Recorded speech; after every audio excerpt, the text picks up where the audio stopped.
How's that?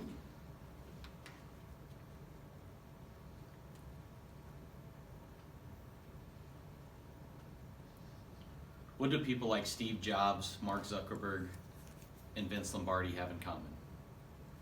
They were all successful leaders in their business or their teams.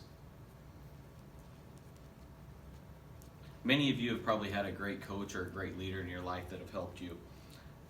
It may have been when you were involved in youth sports or even a mentor at your job. When you think about a great coach or a leader, what are the traits and qualities that you think about? Most commonly, you think about someone who's had a positive impact on your life, someone who's inspired you, someone who's supported you.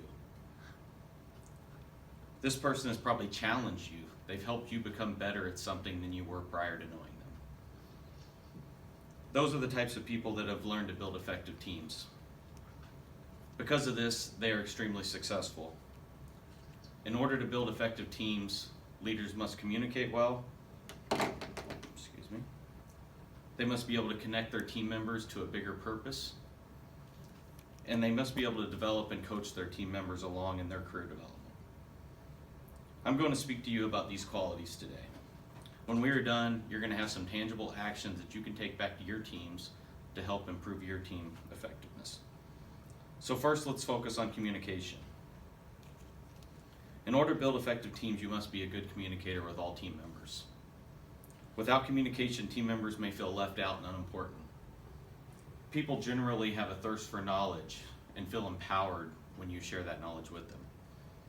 Some easy ways to accomplish this include having effective team meetings on a regular basis. Ways to be effective in your team meetings is to have a really sound agenda. Spend time in preparation. Ask for feedback from your team members if there are things that they would like to have included in the meeting.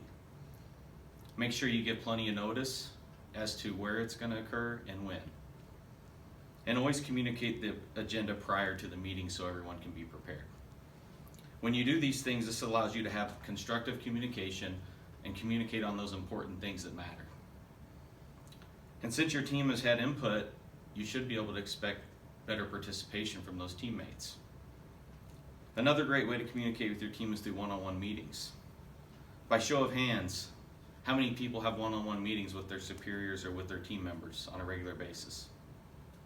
So there's 2 people in here that do, and you 2 are fortunate because that doesn't happen very often. I've been involved in some business meetings where we talk about this as leaders, and very few people actually have regular meetings.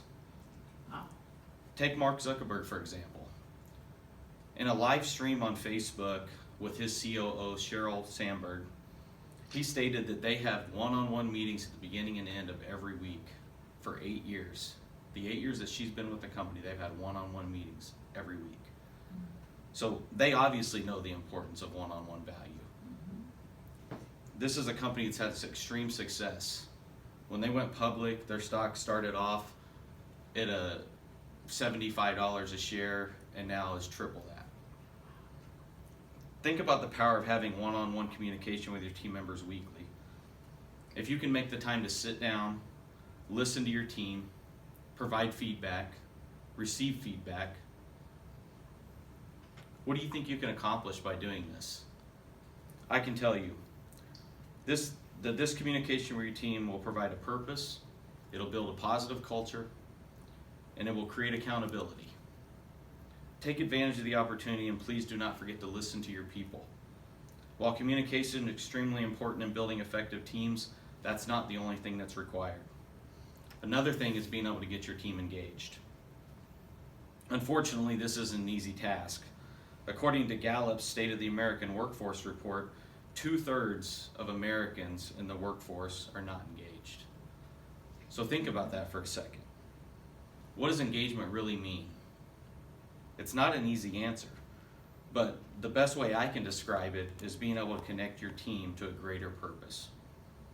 It's about helping your team members understand how the work they do affects the greater good of the business, or maybe how it affects the greater good of other people's lives.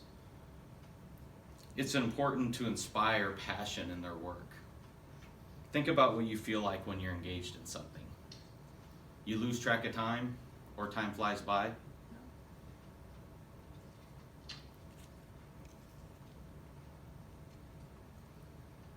Think about those feelings that you get when you're engaged. These are the feelings that we have to evoke in people. A great way to connect and engage your team is through storytelling. Use real life stories to connect your team members to the results of the company and how they're impacting. Lastly, make sure you're spending enough time coaching and developing your team. As a leader, if you want to build an effective team, this is not negotiable. One of the most popular ways in doing this is to follow the GROW model. The GROW model stands for G stands for grow. When you meet your team members, you start on a positive note always. But make sure you establish the goal for the conversation. Make sure your intentions are well known. The R stands for realities. Communicate what you're seeing from the employee at that moment and how it relates to their performance. Provide specific examples. Make sure that you always take the time to listen and get feedback from them and let them be a part of the answer. A great way to solicit additional feedback is to ask what else. This is something that all leaders should do on a regular basis. When you have time to communicate with your people and you're soliciting feedback, always ask what else. Because there's always something else. You should do it at least 3 times in every conversation. The O stands for options. This is the point where you and the team member discuss corrective actions, or actions that can further develop the employee.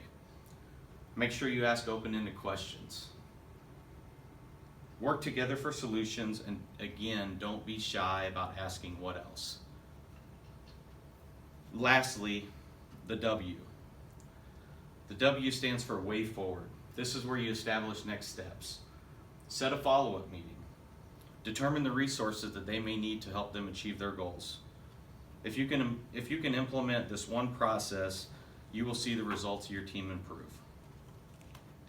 As we wrap up this discussion on building effective teams, there are 3 things that we discussed today that may seem simple, but all too often they get pushed aside as we deal with the whirlwind of our daily jobs. It's easy to get caught up as a leader just checking the box of the things that we need to get done every day. When we do that, we forget about our people. We forget about communicating with them. We forget about making them feel like they are part of the team. We forget to pat them on the back and show our appreciation for the work they do. We forget to listen. We forget to provide feedback. We forget to help them achieve their goals. But there is one important thing that we cannot forget, and that is leadership is about people. If we don't have people, then we don't have a team. If we don't have a team, then we can't build an effective one. Thank you.